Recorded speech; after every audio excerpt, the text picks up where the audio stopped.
Admiral साहब, thank you very much for joining us. आप पहली बार हमारे शो में आ रहे हैं। मैं आपको एक बात पहले बता दूं कि जिस दिन खबर आ रही थी, मैंने शाहज़ेब खानज़ादा के या मेहर बुखारी, इन दोनों का मैं शो देख रहा था आगे पीछे फ्लिप कर करके। उसके नीचे न्यूज़ आना शुरू हो गई कि इंडियन नेवी मूव कर रही है पाकिस्तान की तरफ। तो मैंने नेवी में मेरे एक दो जो दोस्त हैं उनको मैंने फ़ोन किया, मिड लेवल पे हैं, तो उनका मैंने कहा भाई हौसला है, तैयार हो कि अपना क्या होगा। उन्होंने कहा मुबशर भाई खुदा की कसम ये आ जाएगा, वापस नहीं जाएगा, ये डुबोएंगे इसको हम यहाँ पे। मैंने कहा अगर ना डूबा, कहता है फिर आप अनाउंस कर दें, मैं खुदकुशी करके आपको दिखाऊंगा, क्योंकि हमने इनको डुबोना है, इनको छोड़ना नहीं है। तो नेवी का ये जज्बा और ये प्रिपेयर्डनेस जो है, ये हर एक को नहीं पता। फैसल साहब उसके मतलब बताएं, why is the navy so confident? जी मुबशर साहब, बहुत शुक्रिया मुझे प्रोग्राम में लेने का। मुझे बहुत खुशी हो रही है आपके प्रोग्राम में। और अगर आप मेहर बुखारी साहिबा का और शाहज़ेब खानज़ादा साहब का प्रोग्राम देख रहे थे तो आपने शायद देखा होगा कि उसी प्रोग्राम के में मैंने फिर ये एक्सप्लेनेशन दी थी कि वो क्यों नहीं 1 इंच भी आगे बढ़ेंगे जी। और वो नहीं बढ़े 1 इंच भी आगे, वो वापस चले गए। और अब जो ये गीदड़ भपकियाँ ये दे रहे हैं, देखिए ये हम 21वीं सदी में रह रहे हैं। चीज़ें कैलकुलेशंस पे होती हैं, लॉजिक्स पे होती हैं, ग्राउंड रियलिटीज़ पे होती हैं, जो कि सारी दुनिया को नज़र आ रही होती हैं। हम कोई 17वीं 18वीं के बाशिंदे नहीं हैं जिसमें दो मुल्कों के बीच में जो कुछ हो रहा हो तीसरे को पता ना चल रहा हो। अब ये जो कह रहे हैं कि जी हम कराची पे अटैक कर सकते हैं या हम बहरी रास्ते से पाकिस्तान पे अटैक करेंगे, तो भाई आप उस वक्त भी तो कर सकते थे जिस वक्त आपकी पिटाई हो रही थी फ़ज़ा में और ज़मीन पे। और उस वक्त तो ये करना ज़्यादा ज़रूरी बनता था, क्योंकि आपको उस हजीमत और खिफ़त का कोई मदावा करना था, आपने उस शर्मिंदगी से बाहर निकलना था। तो आप अगर इतने कॉन्फिडेंट थे कि आप पाकिस्तान पे बहरी रास्ते से अटैक कर सकते हैं, तो वो सही टाइम था जिस वक्त आपको ये करना चाहिए था। आपने उस वक्त क्यों नहीं किया? उन्होंने इसलिए नहीं किया कि वो विक्रांत जो है वो बकायदा विधवा हो जाता। विक्रांत फिर सिंदूर से विधवा होना था उसने। जी वो विक्रांत की भी बिल्कुल बात है। और उनको शायद इस चीज़ का ज़रूर इदराक होगा कि समंदर पे जब कॉन्फ्लिक्ट शुरू होता है वो फौरन ही एक इकोनॉमिक कॉन्फ्लिक्ट में चेंज हो जाता है, क्योंकि समुद्री रास्ते से दोनों मुल्कों की 90% से ज़्यादा ट्रेड जा रही है। अब वो और दोनों जब एक दूसरे की ट्रेड, जी वो फुल ब्लोन वॉर है, वो किसी के कंट्रोल में नहीं रहेगी और वो फिर फैलते फैलते रीजन में चली जाएगी। लेकिन फैसल साहब मुझे एक बात बताएं, मुल्क हैं वो उससे इफेक्ट हो मैंने इतनी बारी उस जाहिल आदमी का क्लिप सुना है, वो गौरव आर्या का।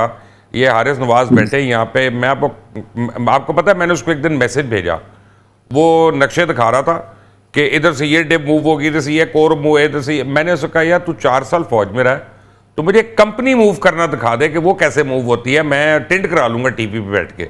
अरे तेरी इतनी कैपेसिटी नहीं है, तो एक कंपनी को मूव करा ले। अब उस आदमी ने कहा कि जी विक्रांत को तो भेजो 12 15 20 ब्राह्मोस या ठोक दो फोंक दो कराची को। ये आपको याद होगा, उसका बड़ा फेमस डायलॉग है। मैंने जो पता किया, जी जी जी, please correct me if I am wrong, Vikrant पे ब्राह्मोस है ही नहीं, and Vikrant doesn't have the ability to fire. जी विक्रांत तो एयरक्राफ्ट कैरियर है,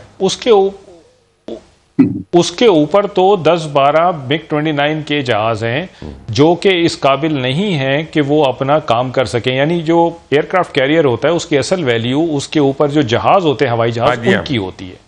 और वो क्या करता है कि वो उन जहाज़ों को एक मुख्तलिफ जगह पे ले जाता है जहाँ से उनको उड़ाता है, और वो फिर एक इलाके में एयर सुपीरियरिटी कायम करते हैं जहाँ उनकी नेवी बिला खौफ व ख़तर काम कर सके। तो वो जो 10-12 जहाज़ हैं वो इस काबिल नहीं है कि वो एयर सुपीरियरिटी पाकिस्तान एयरफोर्स के अगेंस्ट या पाकिस्तान नेवी के अगेंस्ट कायम कर सके। पाकिस्तान नेवी के पास भी तो मैरीटाइम स्क्वाड्रन है, उनमें JF-17 ही है। पाकिस्तान नेवी के भी मैरीटाइम स्क्वाड्रन आ गए हैं, JF-17 थंडर है, PL-15 लगा हुआ है उसमें। जी PF के डेडिकेटेड स्क्वाड्रन्स हैं जो पाकिस्तान नेवी के साथ हैं और वो पाकिस्तान नेवी के साथ मिलके काम करते हैं। अच्छा, अब जहाँ तक ये कराची की बात हो रही थी ना कि जी कराची पे ये ठोक दो वो ठोक दो, उनको ये नहीं पता कि कराची के बिल्कुल बाजू में कराची से 4-5 गुना बड़ा उनका अपना कांडला पोर्ट कॉम्प्लेक्स है जो पाकिस्तान नेवी के मिसाइलों की रेंज में। तो भाई तुम अगर एक कराची को मारोगे उधर 5 गुना नुकसान तुम्हारा हो जाएगा। वहां पे ऑफशोर इंस्टॉलेशंस हैं, वहां पे पोर्ट हार्बर हैं, वहां पे ऑयल रिफाइनरीज हैं, वहां पे ऑयल रिग्स हैं। आप कैसे उसको बचाएंगे हमसे? हम तो कराची के अंदर खड़े होकर मिसाइल मारें तो वहां पे लग जाएगा और वो सारा तबाह हो जाएगा। बाहर आने की भी जरूरत नहीं है हमें। इतनी हमारी कैपेबिलिटी है। तो ये सब चीजें उनको पता थी तो उन्होंने नहीं किया, और अभी भी ये चीजें कांस्टेंट हैं। तो अगर कल भी वो पाकिस्तान पे बहरी रास्ते से हमला करने का सोचेंगे तो ये सब चीजों को बेसिकली वो फैक्टर इन करेंगे कि यार इन चीजों का क्या बनेगा अगर हमने कर दिया, तो फिर इसके बाद हम कैसे इस चीज को संभालेंगे।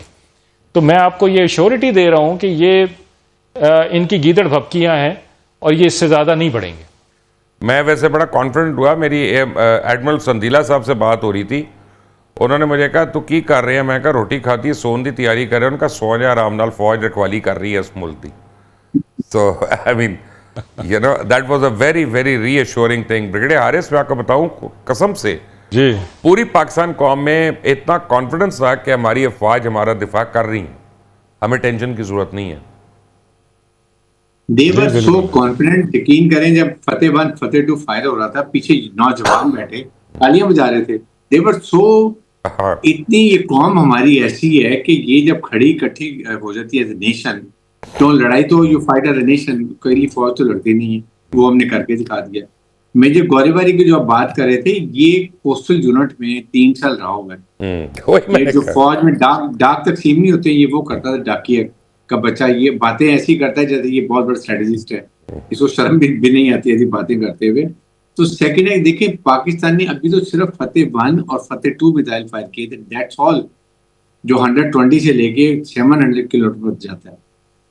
इसके बाद इंडिया का एक एक इंच एरिया हमारी मिसाइल रेंज के अंदर, हमारे पास 4500 किलोमीटर तक के मिसाइल रेंज है। मिसाइल टेक्नोलॉजी हमारी मॉडर्न तरीन है, इंडिया को पता है। मुझे समझ नहीं आता ये जो जे नरेंद्र मोदी और 4 का जो अखंड भारत का इनका टोला जो है, दे डोंट रियलाइज कि ये इनका कितना बड़ा नुकसान होगा। यू नो कॉन्टिजेंसी सेक्टर 2 में इनका इतना बड़ा इकोनॉमिक और मिलिट्री लॉस होगा, दे कांट इमेजिन। अभी तो हमने आपको ट्रेलर 10% नहीं किया आपके साथ, और आप 8-10 घंटे में घुटने टेकने में मजबूर हो गए। और प्रॉब्लम इस वक्त इसकी ये है 5 घंटे 5 आप घंटे इसको 5-6 घंटे में आप बताएं कि इसको वहां पर ऑपोजिशन, इनकी अपनी पार्टी शिवसेना, सुब्रमण्यम ने कह दिया 5 जहाज के लिए, इनके चीफ ऑफ डिफेंस स्टाफ ने कह दिया, एयर चीफ ने बात कर ली। अभी इनके पास क्या रह गया? दे कैन ओनली गिव यही कि अपने आप को होप के जी हम करेंगे, तंदूर ऑपरेशन चलेगा, हम ये कर देंगे, हम वो कर देंगे। You have no capability. Yes, I think जो मेरी अपनी असेसमेंट है, 3 से 6 महीने में ये जरूर कुछ ना कुछ करेगा। ये चाहे इजराइल से कुछ और ले, चाहे अमेरिकन से सपोर्ट ले, he will do something, but they don't know कि हमने उससे ज्यादा तैयारी जब तक कर ली होगी। वी नो, हमारे पास इंफॉर्मेशन होगी कि व्हाट आर यू डूइंग। हमारे पास और भी कि नए एयरक्राफ्ट की भी हमें, आई एम श्योर कि एयरफोर्स को पता होगा, we should not tell them what are we are getting from China